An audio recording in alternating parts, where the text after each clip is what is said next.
We got our best on today, don't we?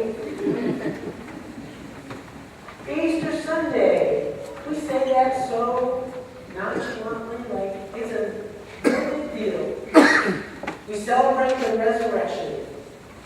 Do you realize what you're saying when you say Happy Easter to someone? How difficult that is for some people to really grasp in their mind? We hear this story over and over again every Easter, but when we understand how difficult it is for people to get it, I mean, let's just stop for a minute. The flowers here in the front are for service that's going to be held Tuesday with Joseph King. All right, she passed away last week. Now, if I told you she was going to come to service today, how many of you believe me she was going to be here? Not very many, I would suppose. Imagine what it was like when those women came back and said, "Oh, he's not dead, he's alive." They were there, they witnessed it, they saw him pound the nail into his hand and run the spear up his side, saw the blood pour out. And for somebody to say, "Oh, he's not dead, he's alive," that's a tough thing to believe. It's a tough thing for a lot of people to believe even today. Oh, I know we say things like he is risen. He is risen indeed. Oh, okay, good. Yeah, why? But do we really factually understand what that means? You know, Easter Sunday comes this year on the heels of tragedy at the hands of people whose hope is found in suicide bombs and death and destruction. People who do not believe there is any such thing as a resurrection of Jesus. And that this talk about that he sits at the right hand of God the Father, to these people, it's fiction. Idle tales. They don't believe that that could be so. How could that be? We say as Christians who have heard this story over and over again. What does it mean to really believe that he is risen? He is risen. Oh, we're getting better. Several years ago, Roxanne and I and our girls got to go on a cruise. And one of the islands that we visited was St. Martin. It was over in the Eastern Caribbean. And when we got off the ship at St. Martin and started coming off, as you got off the ship, there was a bunch of people that were with their sails and wares and all that. And some man approached us both, and he says, if you want to enter this contest, here's a ticket for you, and we'll see if you won. There's a number on there.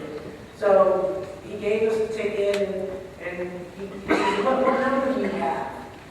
And so I looked at the ticket, and I said, "Oh, it's number whatever it was," and he takes out a sheet, he looks through, and "Oh, you're the grand winner! You've won!"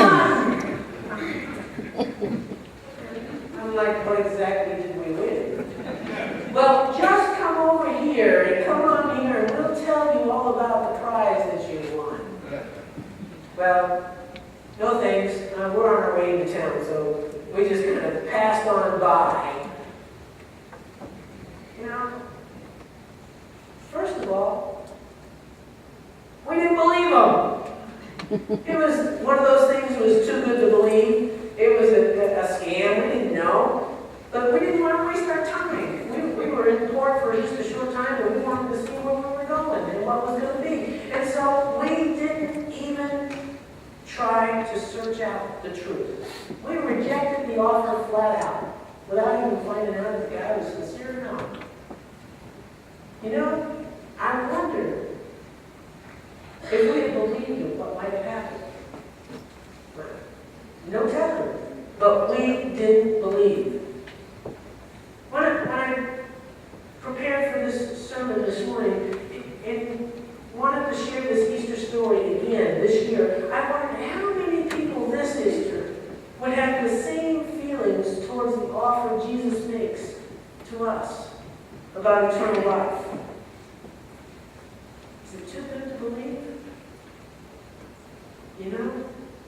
The scripture this morning said that when the women went and told the disciples, who would have known more than anybody what Jesus was here about, and they didn't believe him. These words seemed to them an idle tale.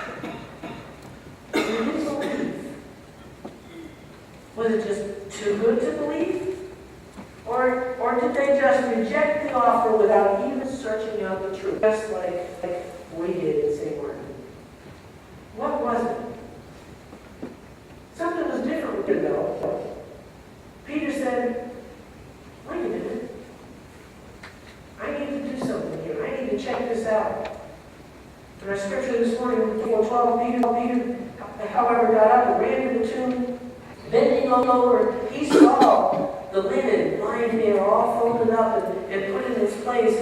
And when he went away, our scripture says that he was amazed. He was amazed at what happened.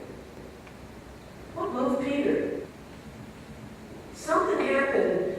Was it something that Jesus had told him, that he shared, that he remembered? Was it something he saw Jesus do in his life and in his ministry? Or was it just plain desperate hope that his friend could possibly really still be alive, that was what he really wanted? What did it draw Peter? How do we get people who we know, who we share our lives with, who hear the Easter story, to know that the facts of the resurrection and the promises of eternal life are true? How can we separate fact from fiction? When Luke wrote his gospel, he was extremely concerned about that. He wanted people to know that this document, this gospel that he was writing, was the truth. And so at the very opening of his gospel, Luke offers this testimony. He says, inasmuch as many have undertaken to compile a narrative of things that have been accomplished among us, just as they were delivered to us by those who from the beginning were eyewitnesses and ministers of the word. It seemed good to me, having followed all things closely for some time past, to write in an orderly account for you, most excellent theology, that you may know the truth concerning the things of which you have been informed. That you would know the truth. Now, Theophilus, who's Theophilus? It's us. You know, we're really the Theophilus that Luke was talking to. There are some historians who think that Theophilus was probably a professor in the university where Luke had studied and knew him and had been a man of faith, and he was sharing this with him. Some others have thought that Theophilus might have been the editor of his book that he was, or books that he was writing, both Luke and Acts, and he wanted him to be sure to understand that this which he was writing was something that he could believe in and know. And he says two things to us in that little opening. He says, first, the narrative of things which have been accomplished among us. I'm going to tell you the story, but it's not my story. It's not somebody else's story. It's not hearsay. This is God's story. All right? This wasn't something that a bunch of men got together in a back room and secretly come up with a plan of how they were going to tell their story. This is God's story, and God is the one that revealed it. And God is the one that made it the truth. And then he goes on to say, well, listen, and to this truth there are eyewitnesses and ministers. That's our story. We have God's story who made it, and our story is how that story affected who we are. It's what made us who we are. It's how our life all of a sudden changed and became different. It's our story how this resurrection, this promise of eternal life has made me a different person. It's the resurrection has changed how I do life because it's real and true to me. The truth becomes real when it becomes us, when it becomes our life. You know, the truth is really important. And Rick, I want you to pay attention to this, because this is about golf, being honest, and having integrity when you play golf. You know, when you get the next team, and somebody says, how did you do in our last hole? And you said, oh, I shot a 4. I got a par. And so you didn't count the one that went into the pond and the one that went in the woods? You know, I played golf with a friend of mine, and he had these pants. And they were those pants that all the golfers wear, and my wife said, don't you ever wear those? and we discovered that in those pants, he had a hole in his pocket. And what he would do is he got a golf ball in his pocket. And when he'd be looking for his ball, he'd walk over to where he drop the golf ball and down his leg.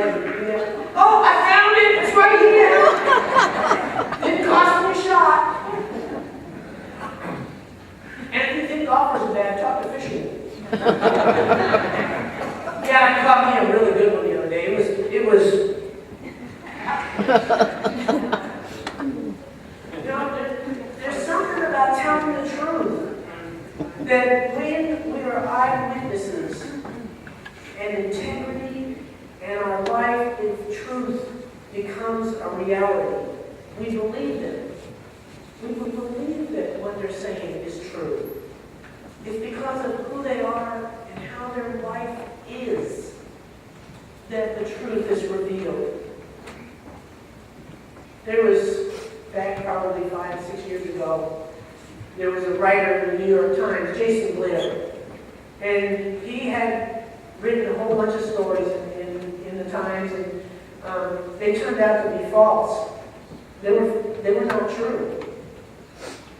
And when it was discovered, he was on the Larry King show. And Larry King, in his interview, asked him, he said, Jason, do you ever expect anyone to believe you anymore? You know, after you've written all these things that were not true and so believe truth, how would anybody ever believe you? And Jason's response was, well, from now on, I'm going to write fiction. You know, people will only believe the truth of the story of the resurrection when they witness the truth of God's promises in the lives of the people that are His disciples. When they see a difference, when they know for a fact that this person's life is what God called us to do and be. Roxanne was my wedding coordinator in several of my churches, but we worked weddings together really well. But one of these young women who wanted to get married, and she was talking with her about the wedding things, obviously that this woman had struggled with several issues in her life. She had some things that were just not right in her life. And so, you know, Roxanne shared with her in open being who is and her love for her and not being, you know, judgmental about her, but, you know, kind of lifted up what the wedding ceremony was about, how God should be involved and all these things. And as they were going on this, she stopped and said to Roxanne, I want what you have in your. I want what you have in your. I won't start beating her over the head with it or anything. Josh was who she was. Shared the gospel in a way that showed that she cared, that she really, truly wanted this woman to have a wonderful, wonderful wedding, and that God wanted to be part of that. And this was. And, you know, we have got to learn that this is the perfect example of the truth about the Easter story. Tell it with your life. And that's what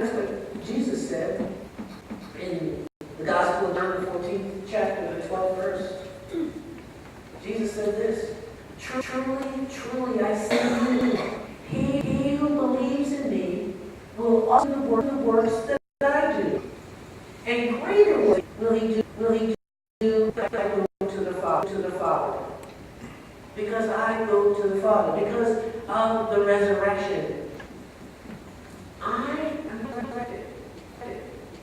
And that truth is going to be such that if you believe it, you're going to do stuff. Not even knowing that you're doing it. You're going to do stuff that's even greater than what I can do, what I have done. We need to understand because of the resurrection, our lives need to be the witness, the truth that we see. And there's a good reason for that, for us. We need to believe it in our hearts and in our lives. John Maxwell of Enjoy Ministries, an author of many books on leadership development, tells a story about a navy blue blazer that he bought at Nordstrom's department store. Anybody shout besides my wife at Nordstrom's? He bought this blazer, and when he bought the blazer, the salesman was giving him all the reasons why he should buy this blazer, and he didn't make up his mind. And finally, the salesman said, "Listen, there's a money-back guarantee. If you're not satisfied with this coat, you can bring it back, and we'll give you a full refund." And so, convinced he bought the blazer. Well, bought the blazer, and he wore it a few times, and he just didn't like it. Besides that, he said he collected all kinds of lint and all that kind of stuff, and he just was not happy with it. So he said he just put it in the back of his closet and really forgot about the blazer. And one day, when his wife told him to, he decided to clean out his closet.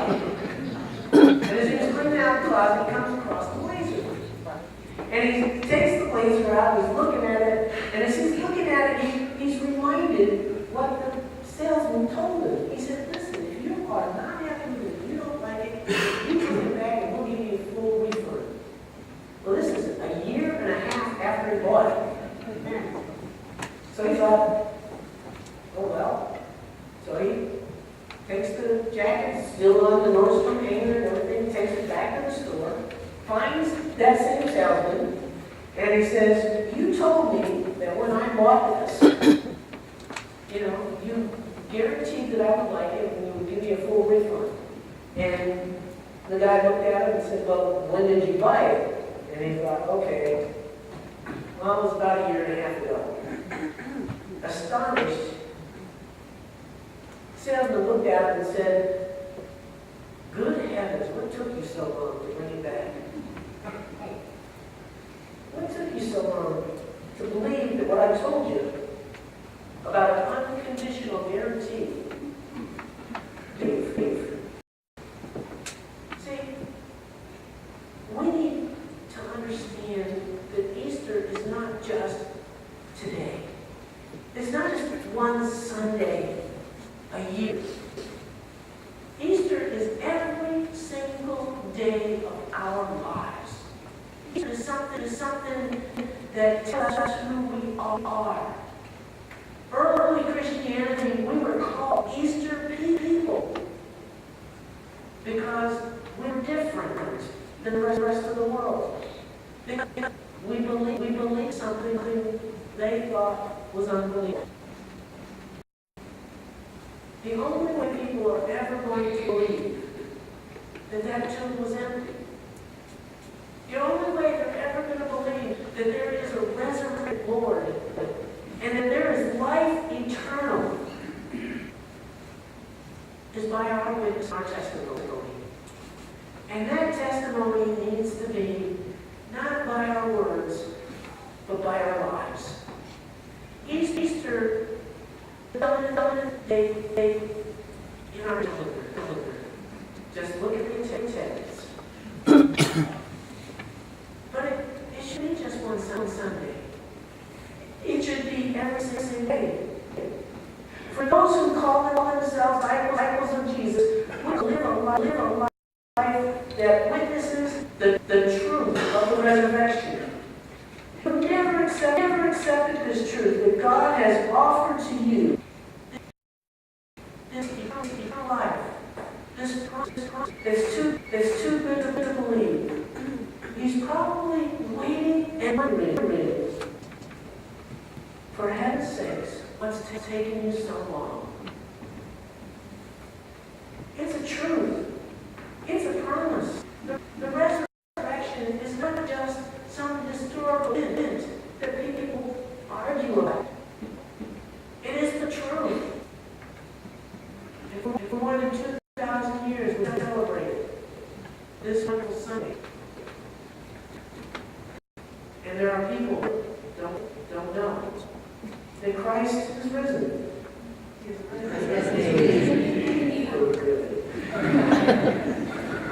Don't let this week pass by wondering if the resurrection is fact or fiction. That there are people who are going to doubt. There are people who are going to say it's not true.